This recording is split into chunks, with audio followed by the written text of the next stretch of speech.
रामचंद्र की। हमरा बुझा रहल बा कि राम जी के ढेर लोग प्रेम करेला। के राम जी के प्रेम करेला जी? राम जी को प्रेम कौन कौन करता है? बस जे जे राम जी के प्रेम करेला तनी दोनों हाथ उठा के तनी ताली बजा के हमरा संगे कहिया कि मेरे मन में बसे हैं राम, मेरे मन में बसे हैं राम, मेरे मन में बसे हैं राम, मेरे मन में बसे हैं राम। छाती चीर के हनुमान ने, छाती चीर के हनुमान ने दिखा दियो श्री राम। अब हम कहेंगे मेरे मन में बसे तो आप कहेंगे राम। क्या कहेंगे? देखते हैं किसमें कितना है दम कि मेरे मन में बसे हैं। इधर वाले कि मेरे मन में बसे हैं। अच्छा एक बात बताइए, इसमें से कितने लोग के पति राम जी जैसे हैं? जरा हाथ उठा के बताइए तो। बाकी सबके रावण जैसे हैं जी। सब अपने अपनी मेहरारू को देख रहे हैं कि भाई हमारी वाली उठाई है कि नहीं उठाई है। भैया लोग अलग ही सदमे में है कि हमारी वाली उठाई है कि नहीं उठाई है।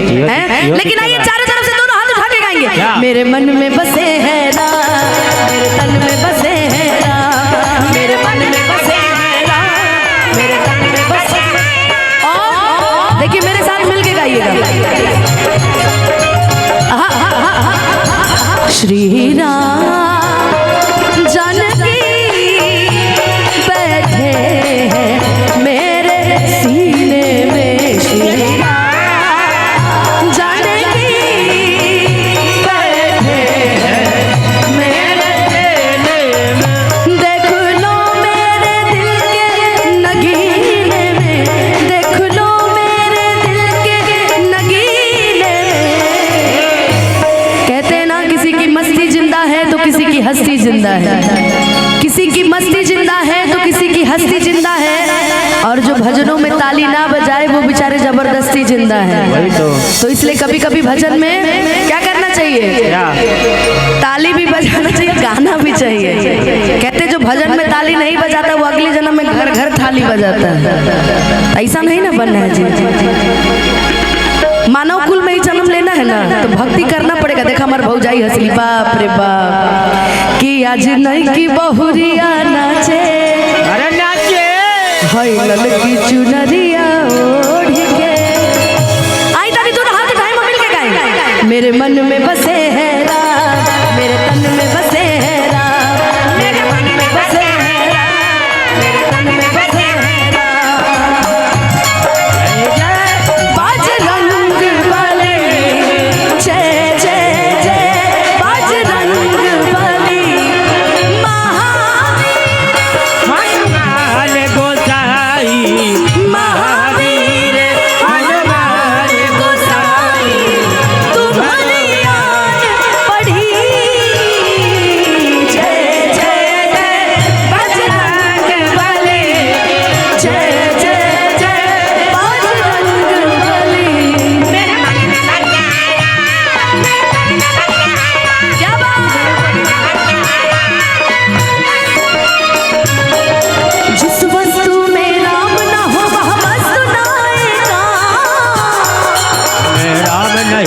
वस्तु लाएगा, जिस वस्तु में राम न हो वह वस्तु लाएगा, जिस वस्तु में राम नहीं वह वस्तु लाएगा, जिस वस्तु में राम न हो होकर उठाइएगा, जिस वस्तु में राम न हो वस्तु लाएगा। हमारे यहाँ एक और भजन गाया जाता था कि जिस भजन में राम का नाम न हो उस भजन को गाना ना चाहिए। चाहे बेटी कितनी प्यारी हो उसे घर घर घुमाना ना चाहिए, चाहे बेटा कितना प्यारा हो उसे सर पे बिठाना ना चाहिए, चाहे बीवी कितनी सुंदर हो उसे राज बताना ना चाहिए। आजकल का समय है भैया, सब गलत नहीं होता है, लेकिन आजकल पुरुष लोग सदमा में बा। जब से काट के ड्रम में लोग भरले बड़ी भैया से सीमेंट के बिक्रियों बढ़, पुरुष लोग भी सदमे में बा। पुरुष एगो ड्रम में भराइल त जितना भी लोग बाटे हमार कितना बहन बेटी काट के फेंका गईली। सीमेंटों के रेट घट गए बा 10 रुपया। नहीं ये सब गलत है, इसीलिए और चाहे भाई कितना बैरी हो उसे राज छुपाना चाहिए। भाई कैसा भी हो, भाई भाई होता है, वही तो है ना। भाई अपना भाई भाई होता है, दोस्त मित्र सब भाई। मुसीबत में भाई भाई के काम आता है, पड़ोसी नहीं आते हैं, भाई आता है कि तेरा भाई है ना, थाटा भाई है ना। लेकिन आइए मिल के गाएंगे कि मेरे मन में बसे हैं राम, ये भी गाएंगे मेरे साथ। मेरे मन में बसे हैं राम, मेरे तन में बसे हैं राम, मेरे मन में बसे हैं राम, मेरे तन में बसे हैं। मुझे एक और लाइन याद आ गया भैया। हे दुख भंजन मारुति नंदन, हे दुख भंजन मारुति नंदन, सुन लो मेरी पुकार पवन सुत विनती बारंबार पवन।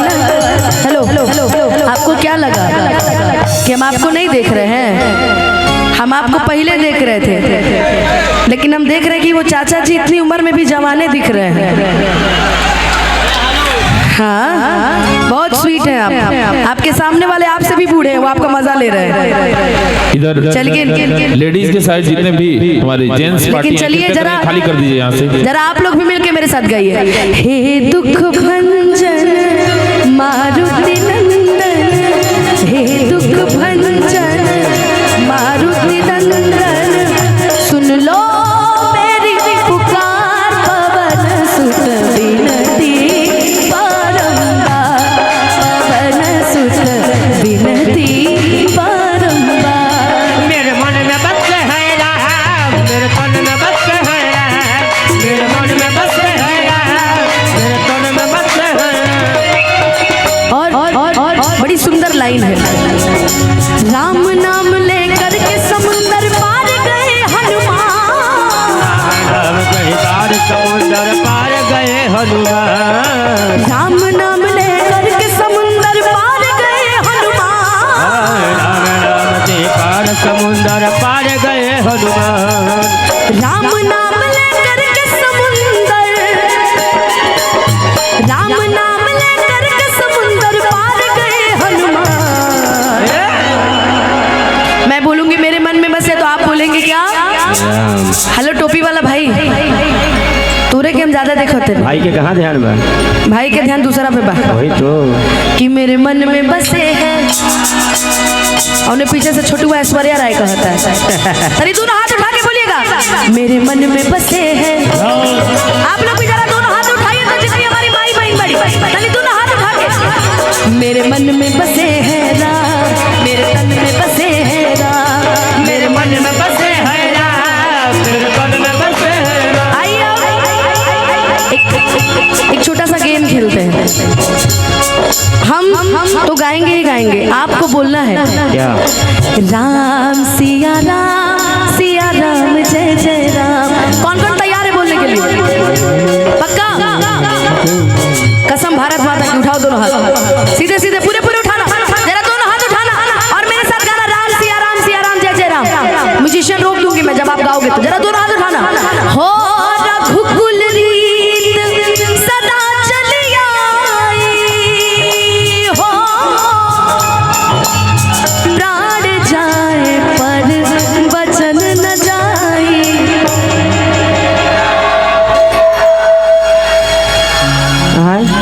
हल्ला हमके बुझा रहल बा कि तू लोग बोल रहा है बीच वाला गुटका खइले बड़ेगा सब पीछे वाले से। सबका मुंह में खैनी हवे सर। हमरो बुझा रहल बा। तनी दोनों हाथ उठा के एक बार फिर से देखी, मधुबनी के नाम नहीं डुबाव के, इन्हें हम पहले भी आइल बनी कार्यक्रम करे। ई जोश ना रहत रहे, जोश डबल रहत रहे। हमरा बुझा रहल बा कि हम ही थाकल बने के रहो, सब थाक गइल बनी। तनी दोनों हाथ उठा के मिल के राम सिया, ताली बजा के एने भी तनी दोनों हाथ उठा के, तनी चारों तरफ से तनी दोनों हाथ उठाओ तो सब राम जी के नाम पे तनी दोनों हाथ उठाओ, दोनों तनी दोनों हाथ उठा के पूरा सीधा तनी मिल के राम सिया राम जय जय राम, राम सिया राम जय जय राम। हो रघुकुल रीत सदा चली आई, हो प्राण जाए पर वचन न जाए।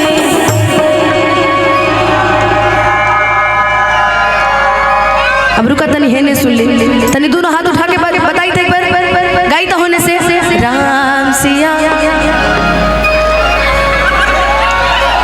बताओ अभी हेनिया लड़ाई करवा देवल जाओ तब पतो चल जाए कि राहुल के मम्मी पिंटुआ की मम्मी से लड़त रही हो। हाँ उनका मम्मी का पूरा केस में चले रहा। नाम पता से आधार कार्ड नंबरों मिल जाए कि फलाने की मम्मी रहली तनी दोनों हाथ उठाई तो पूरा पूरा मिलके गाई राम सिया भग पगला हमके होने जाए तब गई अरे काहे ला हमार नाम डुबाओ तरू सब जन तनी दोनों हाथ उठा के तनी चिल्ला के जैसे लड़ैया करेलू ओ सही तनी बोल देता राम सिया।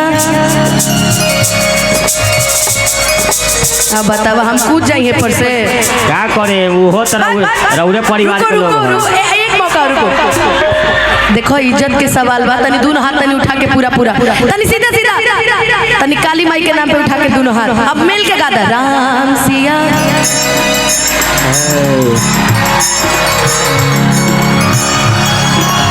क्या होता हम जब बोले तो उठे हो लगा था कि हम क्रिकेट मैच करावत नहीं है अब पाकिस्तान हार गए इंडिया जीत गई ना हो तनी फिर से तनी दोनों हाथ उठा के तनी चारों तरफ से लगे कि चाहे मधुबनी में बनी तनी दोनों हाथ उठा के प्रेम से सुरेंद्र भैया करते तनी दोनों हाथ उठा के प्रेम से हम मिल के गाएं राम सिया